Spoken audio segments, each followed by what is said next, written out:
It's Jamie from Play to Learn Preschool. Thank you for joining me again today. Happy Friday. Our school was closed yesterday and today because of the cold temperatures here in Virginia. So I think that there are other people, at least in the US, who are in the same situation with school closings, either because you received snow or because the wind chills are so dangerously cold. So if you are home, I hope you enjoyed a restful day. And if not, I hope you had a great day with your kids. Yesterday, I shared a recipe with you for what I like to call, hey Michelle, snow dough or cloud dough. It is hair conditioner and cornstarch. If you didn't get a chance to watch that one, it's still on my Facebook page from yesterday. And during the video, some people were saying, oh, I've tried that with flour and oil. And so I wanted to show you that recipe because it's actually a little bit different. It has a different consistency and a different, you can do different things with it than you can the snow dough that I showed you yesterday. So hi you guys. Oh, I'm glad I caught you live too. I'm glad you caught us live. Hi. Minus 35. Yeesh. Is that Celsius? Is that colder than Fahrenheit? Oh, I get confused when they're negatives. Hi everybody, Tammy's still enjoying her vacation week. So the recipe that I'm going to share with you today, I like to call moon sand. It is, have you ever bought moon sand like from the craft store, and it has kind of a consistency almost like wet sand or like brown sugar? Well, this recipe is very simple and it's 2 ingredients that I'm positive you have in your house that you could make for your students, and it's a really nice sensory material that's not a dough. So what I'm going to share with you is what I like to call moon sand. It looks like this, and it's nice because it packs down, like I said, just like brown sugar or wet sand, and you can do all kinds of things with it. I put it in these wooden trays, and we like to do things like put out cookie cutters. So this month we're learning about transportation and community helpers.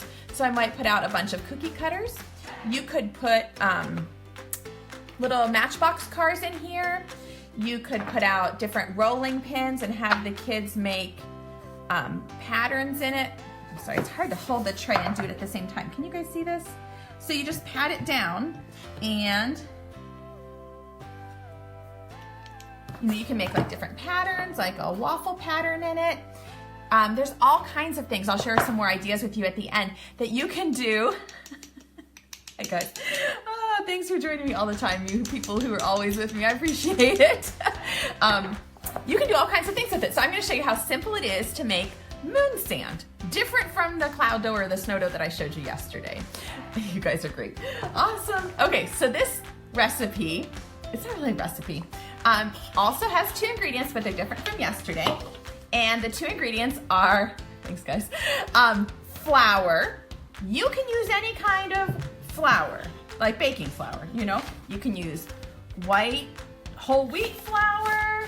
You can use regular bleached flour. You can use whatever you use to bake cookies, or, you know, whatever. And the second ingredient is oil. And again, you guys are awesome. You can kind of use any kind of oil. So you can use vegetable oil. You can use, if you're worried about kids tasting it, it has to be very taste safe. I would go with vegetable oil. Exactly. You could use baby oil, which if you have older kids, this says keep out of reach of children, but it's baby oil. And so if your kids are not mouthing or eating their sensory materials, this would be a good one because it smells really nice and it has a nice effect on your hands, especially in the winter. That's it. Flour and oil, 2 ingredients, but the ratios are different from yesterday.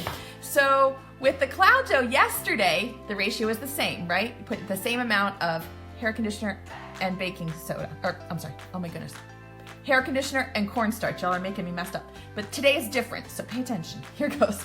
We're gonna take a ratio of 8 parts flour to 1 part of oil. So if your math is really good, you'll know that that could be like 8 cups of flour, which is almost a whole bag of flour. If you're filling up your sensory table, that's what you want to do, put the whole bag of flour.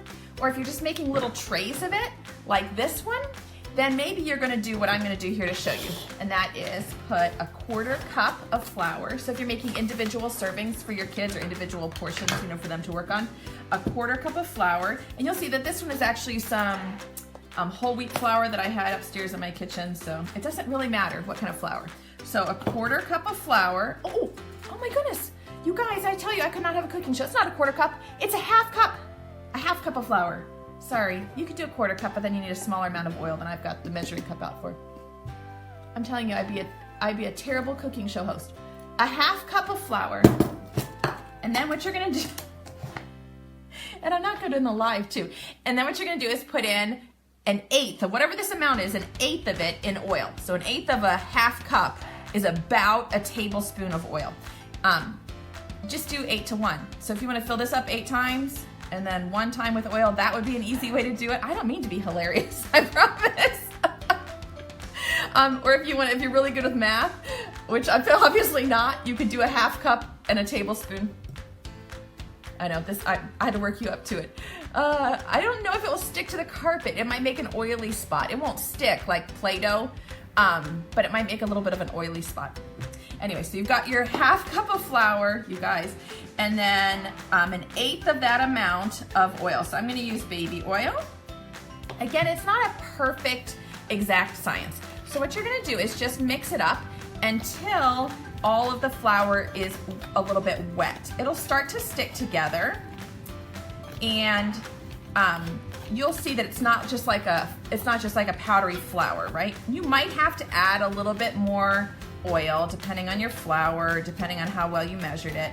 And if it's really wet, which I've never had it be really wet, you might have to add a little bit more flour. So do you see these big chunks? These are the chunks with the oil. So I would make this with the kids and have them mix it up. Let's see if you can see that. I would have them mix it up because you really can't do it wrong. It's not like a Play-Doh, you know, that has to form a dough or anything like that. It really is just flour, you know, that helps it stick together with this oil. The baby oil smells so good. I don't know. I wish you could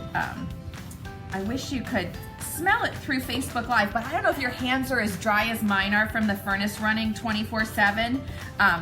But my hands are so dry, so this feels so good on my hands. So do you see how I've mixed it up, and it kind of makes almost like wet sand, like you'd have at the beach. So this would be good for an ocean or a beach unit, or if you use white flour, I used whole wheat flour, you could, could not be on a cooking show. If you use white, it could be almost like a snow, if you wanted to do it in the winter. So that's it. So it makes kind of like a moon sand, I guess is the best way to describe it. So I would give each kid a little tray or a little bowl of this, or you could fill up your whole sensory table with it. It cleans up pretty easily, and it saves really well. Yesterday people were asking me if the cloud dough, I'm sorry, I'm getting all mixed up with moons and clouds. Yesterday, the dough does not save very well because the water in the conditioner in yesterday's video, it evaporates and then the dough gets really crumbly. But this has nothing that will evaporate and nothing that will really go bad. It's just flour and oil. So it will last a really long time. I have a big container of it with my sensory materials, and we've probably had it for 2 years. As long as you don't have kids sneezing in it and stuff, I would keep it. So that's it. So you just mix 8 parts of flour to 1 part of oil. Like I said at the beginning, you can use vegetable oil, you can use baby oil, you can really use any type of flour, any type of oil. So that's it. And then, let me see if I can get this to work. And then in your tray, if you give each kid a little tray, you can incorporate it as a literacy activity. I know it's backwards, I'm on the selfie cam, but we're doing transportation, so I might write train and then have out a whole supply of cookie cutters, and the kids could find the train, or maybe I'll draw a little picture so they could match it, and they could just, you know, make a train print. You could do a word card like this, and then use letter stamps. So I have these, they're from, I want to say they're learning resources. Let's try to see if there's a name on them. Center Enterprises. I don't even know what that means, but you could put any kind of letter stamp in there and have the kids practice stamping the word. You could use lowercase if you have lowercase stamps. I just pulled these out.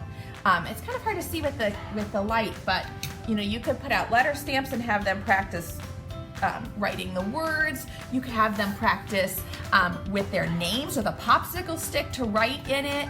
There are so many different things you can do with this oily flour, which I'm going to call moon sand. It's a really fun, cheap, easy sensory material. So if you're stuck in the house with kids, or if it's stuck with indoor recess, give this a try because it's sure to be a hit. My preschoolers love it every time we pull it out.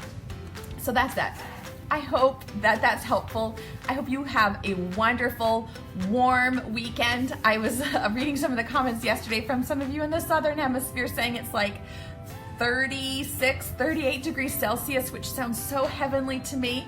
So I feel like I need to plan a trip to Australia or New Zealand or South Africa next year in January, because this blustering negative 30 degrees is really horrible. So thank you guys for joining me. I hope you have a great weekend. As always, I hope you have fun playing and learning with your kids, and I'll see you next week. Bye, everybody.